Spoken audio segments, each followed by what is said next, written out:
Welcome back, everybody, to a very special episode of the Sporting Scoop Grand Final edition. Today I'm joined by recent Suncorp Super Netball Premiership player Sophie Garbin. How are you today, Sophie?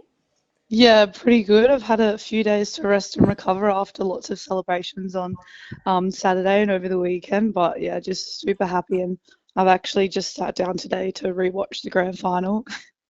Your voice is certainly sounding a bit rusty there, no doubt, from all the partying you've been doing over the last couple of days, which is very well deserved, and lots of us have loved following along on all the socials that you girls are posting.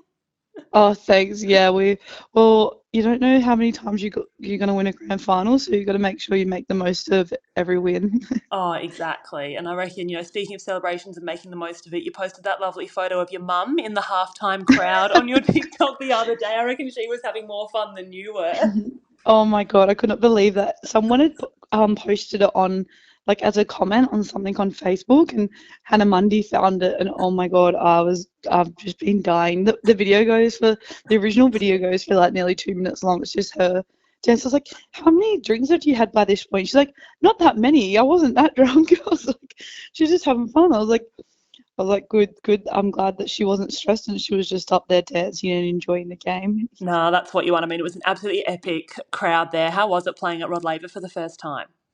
Yeah, it was actually insane. Such a nice venue, and I think I was a bit scared to play there because it's that little bit bigger than John Cain. But once we went to the captain's run and actually got a feel for the venue, it actually felt really intimate. I guess like it felt like the same size as a John Cain, but just like a lot more seats. So quite intimate, and yeah, we were quite glad that there was a lot of Vixens fans in there. But yeah, it was an amazing experience, and I would love to play a few more games there, hopefully next year. Yeah, it's awesome when we see so it was sold out within a couple of days of the before the game actually happening. So yeah, awesome to see that netball can draw such a big crowd, and yeah, hopefully it'll just keep growing over the next couple of years, especially considering you guys sold out so many of your Vixens home games this year as well.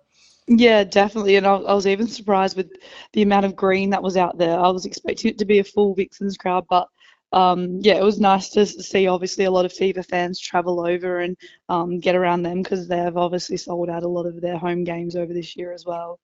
Absolutely. Now, you mentioned a bit earlier, you never quite know how many grand finals you're going to win, so you've got to party hard when you do. But this is actually your third grand final win after having had two with the Swifts as well, which I think actually puts you up there as one of the most successful Super Netball players in terms of premierships alongside Laura Sherian, who had her two with the Lightning and then one with the T-Birds. So how did this particular final and the win compare to those other previous couple that you've had back when you were at the Swifts?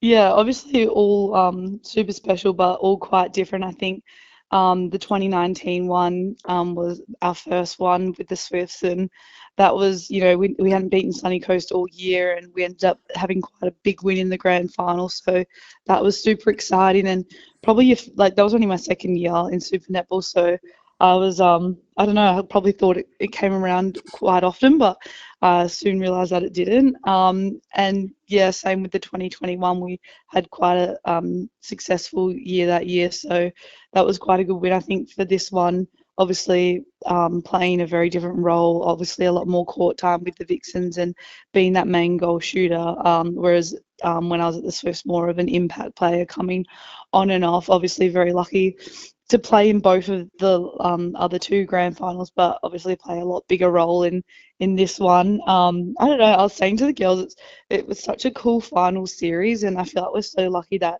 we had three really amazing games. So we got to really, it's like we've been celebrating for the last 3 weeks, each win and just having lots of fun. So I feel like probably the experience of the last two just being able to enjoy this one a lot more. And yeah, just like the whole finals campaign, the Swifts win was, oh, I think that was probably like a more insane feeling than the grand final. Just coming from that big deficit to win by one and then get that spot in the grand final. Yeah, that was really amazing. Definitely, I think out of all the years that I've been following the netball, definitely the most exciting final series we've had. Other than that sort of first blowout that happened between the Swifts and the Fever that very first week, every other game came down to the wire, and you really didn't know who was gonna win it until it was potentially 5 or 10 seconds from the game finishing. Yeah, and I think for us, like we took so much confidence from those games, and I think we we spoke about all year. It doesn't matter if we're winning by, 10 goals or we're winning by 1 goal. A win's a win. And I think, I don't know, as Vixens, we always kind of pride ourselves really, put ourselves really high and have really high standards and expectations. So um, I think this year we kind of just took all those expectations off after the last couple of rounds and thought a win's a win. It doesn't matter if it's perfect netball. And I think going into the final series, having that in our mind and having those close games, the experience in the close games in our back pockets, I felt so confident that if it was going to come down to the wire, that we would know what we were doing. You talk about it coming down to the wire. Obviously, that last quarter, Fever really did fight back at you and did end up winning that final quarter. Do you remember anything of what was going through your mind in that sort of final, say maybe 2 minutes, or particularly that last minute where all the girls were sort of just throwing it around and then you were just having to sort of wait at the end for the ball to get down to you? Yeah, I think our defense probably saved us a bit. We probably threw a few silly balls or a few unforced errors during the game, and I thought our defense was amazing the whole game. I thought Rudy and Joe were outstanding, and yeah, I thought they had a ripper of a game, and even Rudy to get that last one of those last intercepts in the last quarter that just lifted the whole team. I don't really remember too much. I just remember feeling quite calm and I don't know, confident. We won so much ball, so I was just confident that if we were to throw it away, we'd win it back. Probably defenders didn't want to think that, but yeah, I don't know. I just think the confidence from the last couple of weeks definitely was in my mind during that last little bit, and I think there was like 7 seconds to go, and Kit comes in the circle. She's like, "Should I go for a two?" And I was like, "No, let's just hold, let's just make sure we get the win." Like, but yeah, I think if you like watch the last bit of the game, even I think I get the rebound from Kip's shot, and I can't hear the whistle if it's gone yet. So I don't want to step. I don't want to turn over the ball or anything because I know how quickly teams can score, especially with someone like Janelle in your team. So I was just holding on, making sure we had possession until the very last second.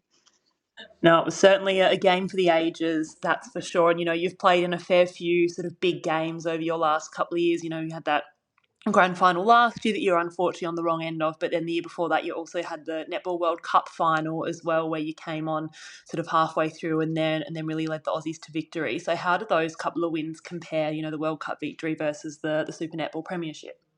Yeah, I think yeah, completely different. I feel like, you know, going into the Diamonds environment, it's so high pressure and it's all about you get selected into the team and then that's a big, weight off your shoulders and then you realize, oh God, we've got to actually go over and win it now. So different sort of pressure and different environment. I think, winning an SSN title with like the people that you're with every single day for like the last couple of years. So I feel like you go through a bit more with them, and I wouldn't say it's more special, but it's just a different feeling. Obviously, the World Cup is something that I'll always look back on and be so proud of, and something that hopefully I'll try and go back to again in the next couple of years when it's in Sydney and win another one of those. But I don't know. I feel like you can't really compare. I think SSN, just yeah, because you're with the same group every single day, the coaches, the support staff, all players. I think it's yeah, super special and hopefully something that in 10 years' time we'll be able to come back together and celebrate again. Yeah, you speak of being in that, team environment for so much of the year, which really does sort of enhance that real connection you've got. As we know and has been blasted through the media all the last couple of weeks, Simone is now all wrapped up in her time at the Vixens. You've been there under her for 2 years. What sort of impact has she had on your game? Yeah, Simone's been amazing. She's the reason I'm at the Vixens, and I'm so grateful for her and for picking me up and really taking me in. I think, oh, I feel like Simone, everyone says that you see her from the outside and she has quite a tough, serious exterior, but she's so not that in the Vixens environment. She's got so much personality. She's so silly at times, but can also be super serious. I think the thing I love about Simone and Di and the Vixens environment is, they just want everyone to get better. It's not about, getting a group of good players and, just letting the wins happen. They're all about making sure individuals are improving and how can we improve as a team. And we talk a lot about basic skills at Vixens, and I think that's something that Simone has driven, and I think that's what helps players develop. And there's so many Vixens players that have then gone on to become diamonds or play some of their best netball when they're in the Vixens environment. So I think that's just such a testament to her. And I don't know, not only the netball side of things, but she just cares so much for every individual. She just wants it so bad for us. And I think that really inspired a lot of people in the last couple of games to really step up and, not just do this for yourself and for your own enjoyment, but do it for her, someone who's given so much time to not this group, but the whole club and so many athletes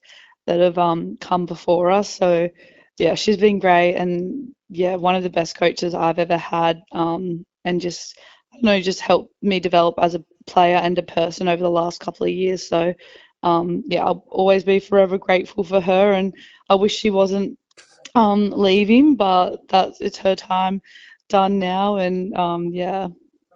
No, I think you could definitely see from the way that, not only that she was looking at you girls when you're out on court, but the way you were all looking at her, both not only on the grand final game, but the last couple that really have all been do or die for you guys. You can really tell that you're in it for each other. Like you've said, you're not doing it for yourself, you're doing it to get the team there, and everyone just has each other's best interests at heart, which is something that I think is so lovely about netball, that we all just want what's best for each other and the team, not just necessarily our own individual selves. Yeah, definitely. And yeah, I think everyone just has so much respect for Simone, and just the way she has approached everything. I think, yeah, to get that done for her and yeah, just each other. Even for me, seeing someone like Kip who's been to a few grand finals and she's never been able to win one, for her, she's just had such an amazing couple of years with the Vixens. I'm just super happy for people like her that have, been to a lot of grand finals and not won one yet. No, it's definitely special seeing so many of you get not only maybe your first win for some of you, but add another medal to your little cabinet that I'm sure you've got somewhere at home. Nice to be able to put a third one in there, no doubt. Yeah, no, definitely, definitely. So you said, have you actually gone back and watched the game yet, or is that something that's on the agenda for later tonight? No, that's on the agenda for later this hour. I've watched the last 5 minutes a few times. Yeah. I don't know, I actually don't think it's one of our best games, so I'm actually not that excited to watch it. I think I've definitely had better games this season, but no, I'm excited to sit down and watch it and probably enjoy the post-game stuff more than the actual game. No, I think, well, you say it might not have been the best game, but it got the job done on the day, which is the most important thing. Now, I think one of the most important things to now ask you is, we obviously know that Kip got the best on ground for the actual grand final, but who would you say was the MVP for the post-match celebrations? Oh, MVP for the post-match celebrations. Well, I would nominate myself and Hannah Mundy. We stayed out the latest, so I think that we would take that one by far. Although I I wasn't a human on Sunday, so when the girls went to the pub, I was there, but I was not there. I did see there was a few very dusty looking faces at the little fan meet and greet you had on Sunday morning, which I do think is very Yes. rough, to expect you guys to go Oh out my and meet the God, fans. I Great to get to know. celebrate, but a bit tough to I have to front know. up. Yeah, I felt very sorry for all those fans. I was not was not in the right headspace to be there. Alrighty, well, I'd better let you get back to continuing those celebrations. And yeah, hopefully enjoying the rewatch of the match, even though if you said it wasn't your best one, like I said, it was good enough to get the job done and yeah, get yourself a third premiership trophy and medal to add to your collection. So thank you so much for your time today, Sophie. No worries. Thanks for having me. Thank you. Next up on our episode today, we're joined by Alice Teague-Neeld from the West Coast Fever. How are you this morning, Alice? I'm going okay, thank you. Excellent. Now, obviously, really tough outcome for the game you guys last weekend. You've now had a bit of time to really digest that. How has the team sort of gone with all that this week? Yeah, I think everyone's dealt with it in their own individual way. Obviously, no one's up and about.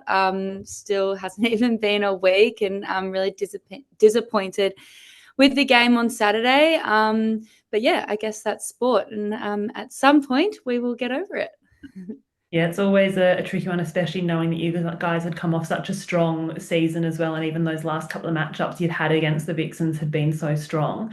Was there anything in particular in that game that you felt like it was on your end that didn't really click, or was it sort of just a whole lot of really little things that didn't quite work out for you?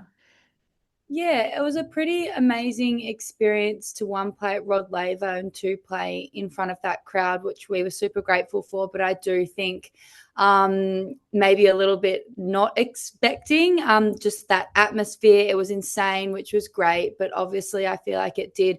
We hadn't also played a close game in a while. And although we'd had a really good season and we were feeling confident, and we obviously didn't play our best netball, and sometimes it doesn't take your best netball to win a grand final, but it didn't obviously we didn't do enough to get over the line on Saturday, although super close. But I do think, yeah, playing at Rod Laver, I've never played a game like that with that crowd. It was insane. It was also really cool, but also I feel like yeah, we'll be better off at some point after this experience. You talk about the crowd. The Green Army that you guys have over in Perth is probably one of the best known crowds in the domestic season. How was it for you guys being on sort of almost the other end of that? You said it was a whole nother level at Rod Laver, but you were probably not as much having the majority of the crowd on your side in that game like you used to in those electric home crowds in Perth. Yeah, we do have the best fans in the world, and so many of them actually did come over and travel to Perth. So when they did the whole "if you're here for Fever, cheer for Fever," and we had like so many people there, and super grateful for everyone. And obviously the green stands out, and a lot of us are actually from Victoria, so we had friends and family over there. But then probably there were a lot more Vixens fans and Melbourne-based fans, which we also felt.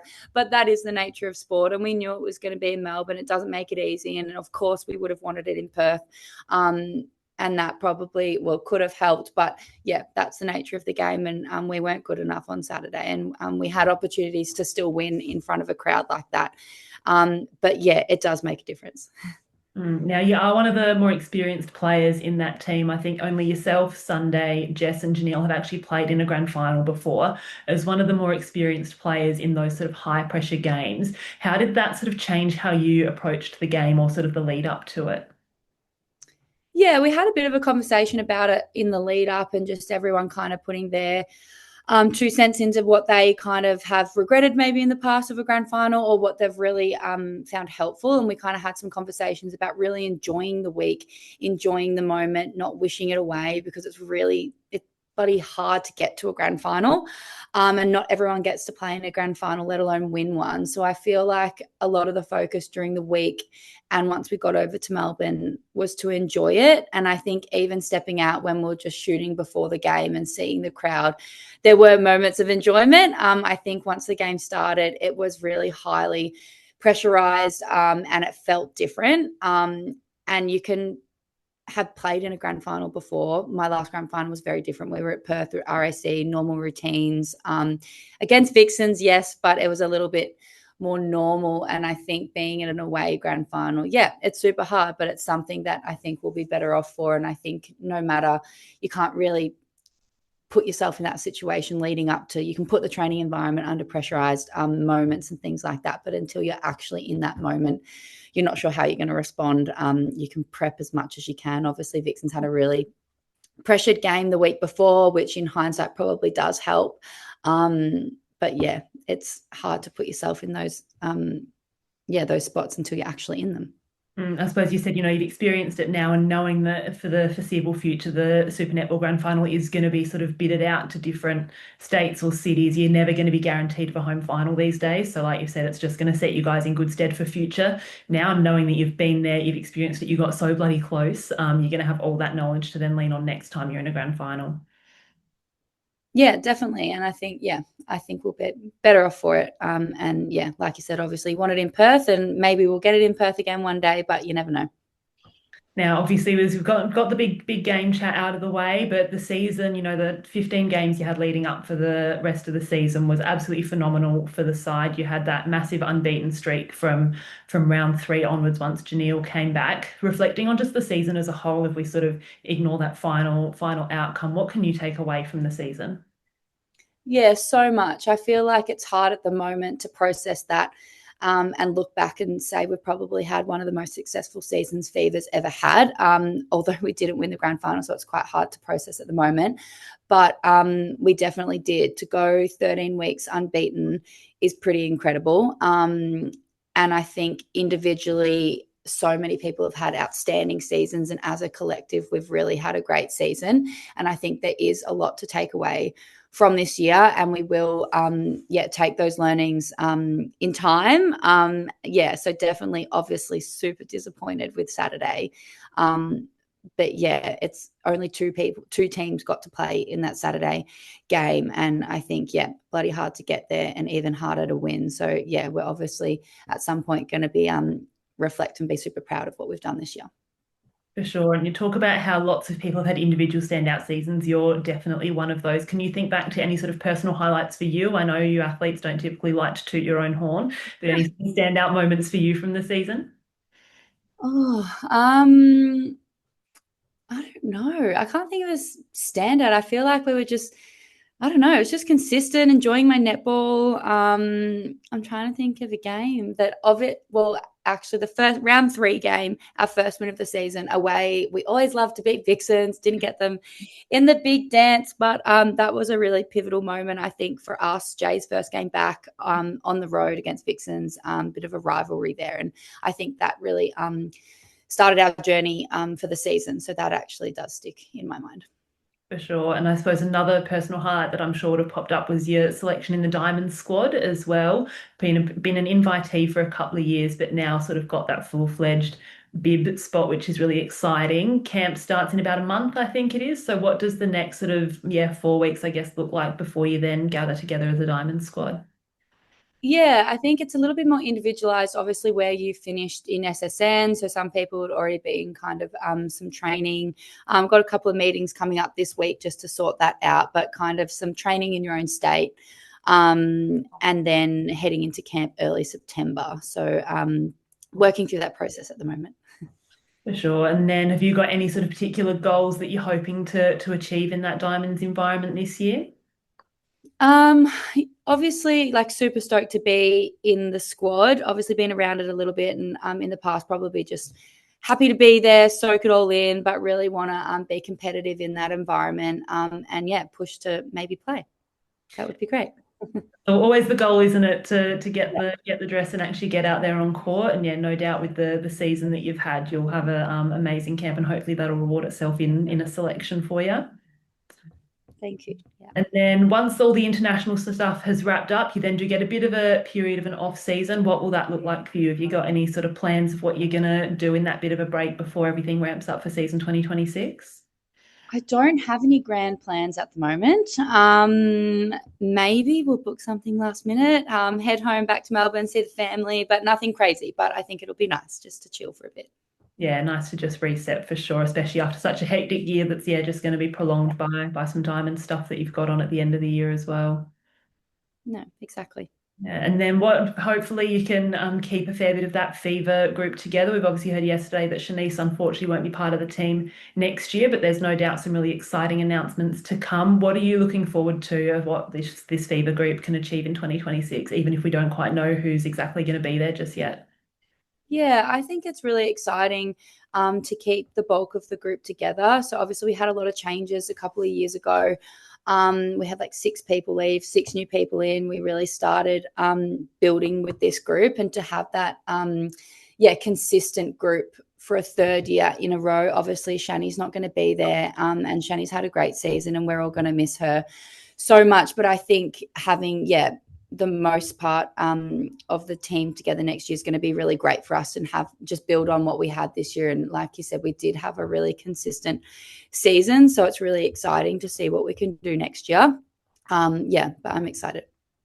Fantastic. Well, enjoy the little bit of rest period that you get before you're then jumping into everything Diamonds, and fingers crossed we'll get to see you running around in a green and gold dress for your debut later this year. Thanks, Georgia.